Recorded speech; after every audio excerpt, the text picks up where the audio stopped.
New South Wales AMES Online presents Worldwide English. This video is an introduction for teachers looking at what's involved in this exciting course, how it's organised, and what the thinking, the methodology, is behind it. We'll go through one unit in detail to see how that methodology is applied, and then we'll have a look at some blended learning options for combining the online, individual, and group or class options for using the course. So how is Worldwide English organised? There are 6 levels from beginner, level 1, to intermediate, level 6. And each level has 15 units. A unit typically involves just over 4 hours of interactive content. That's around 60 hours in total for each level, depending on how you and your learners are using it. Besides the main online content, other components include workbooks, and these can be accessed here, sample teacher guides, and there's one for each level of those, and there's a mobile app. Check out the video on the homepage. There are also 2 testing components for Worldwide English. At the start, there are the language level guides, level tests for Worldwide English.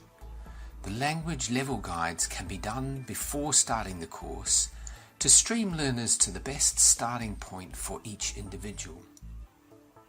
There are also progress tests at the end of every 2 levels. These are called the end of level tests, and they come up at the end of level 2, the end of level 4, and the end of level 6. Let's take a look at the methodology behind the course design. Good, thanks. Each unit in Worldwide English follows a task-based approach. I'm Marty. I live up the road. Focusing on a real communicative task. Put simply, learners read, see, and or hear an example of a task in action early on in the unit. Okay, I know this place. You've come. For example, chatting in social situations, giving and asking directions, writing personal emails, I'll tell you a couple of things that will make it easier for you when you visit. talking about customs and traditions.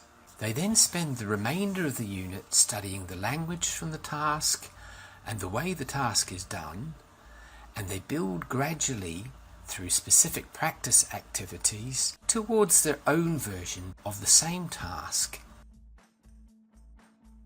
The organisation of sections in each unit can be summarised like this. There's an introduction section with some kind of activity to generate interest, and that leads into a model task, a model text, which is in video or audio or written text form. That's followed by language study, drawing on the language from that model task and text. And then there's a build-up phase where learners practice aspects and techniques for the task itself. And finally, they come to the last section where they produce their own version of the task. The course design complements the guided discovery approach.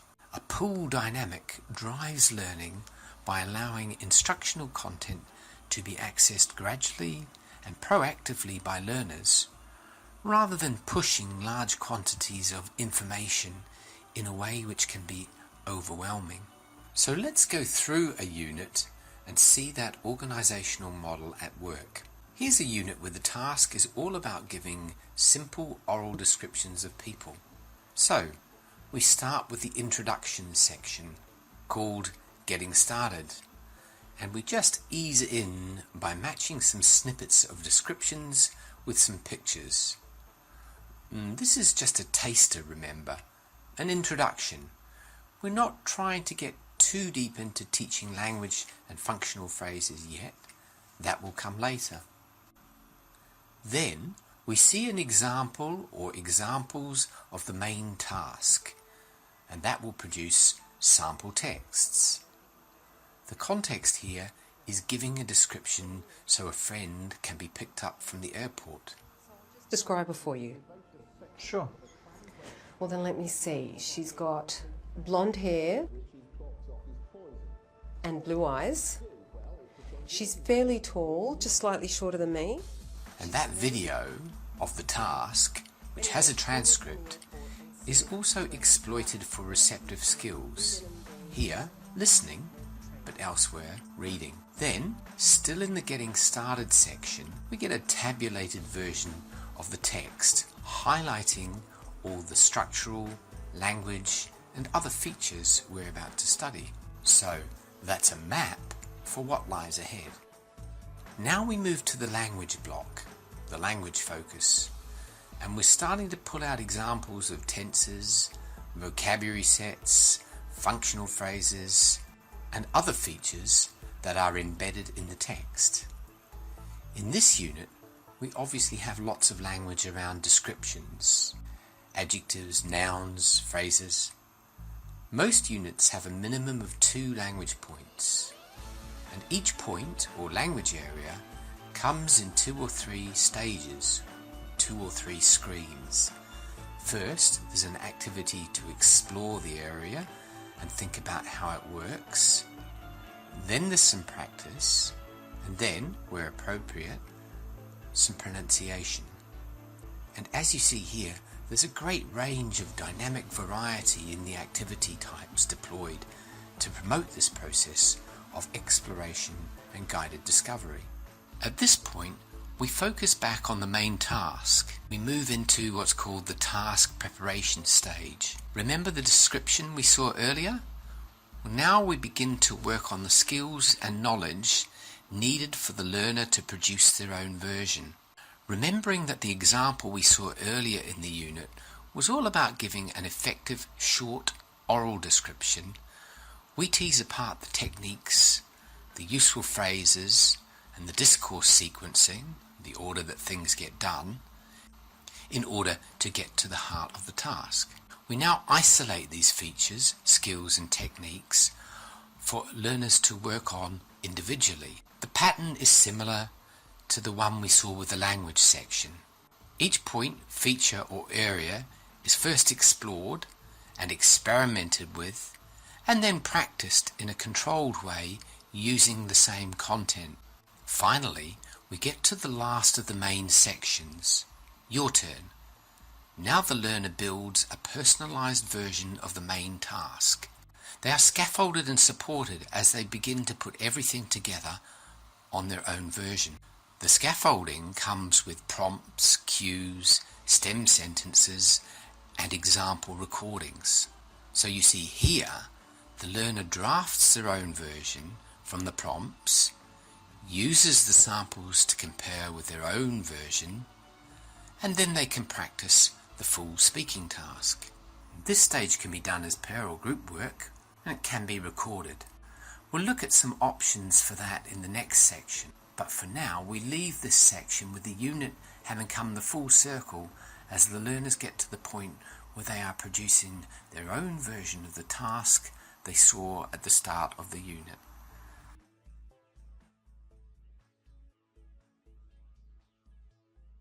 And finally, just a mention of the very end section, test yourself. This has a close based on the text for the task from the beginning of the unit. Learners can work through it autonomously or as a pair activity or in class, and it has a self-correcting answer function. As with any online course, there are obviously different teaching and organisational models for Worldwide English. And how you use Worldwide English will depend on your teaching situation, timetabling, lesson planning and so forth. But we just want to look briefly here at 1 or 2 blended learning options that involve learners working as a whole class, working in groups or in pairs, and working autonomously, self-access, at home or at the college. So to get to this idea of blended learning, we can think about how we plan a mini cycle of lessons. And that cycle can run over 3 stages. The first stage involves setting things up, presenting, introducing.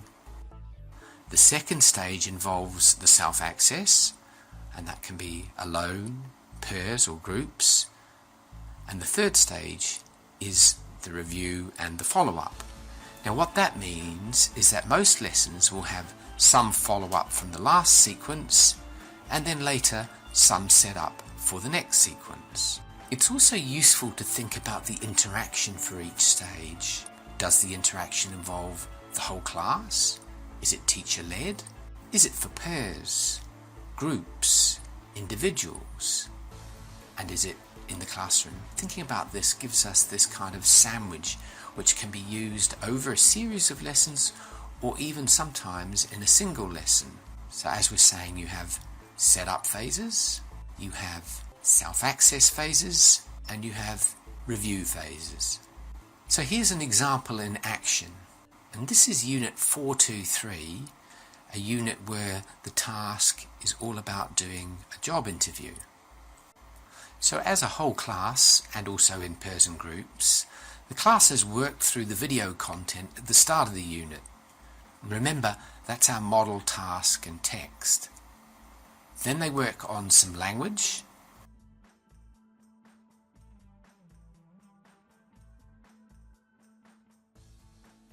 and they practice some interview techniques.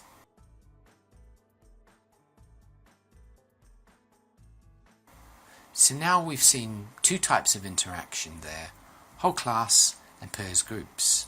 And now comes the middle part, the meat in the sandwich.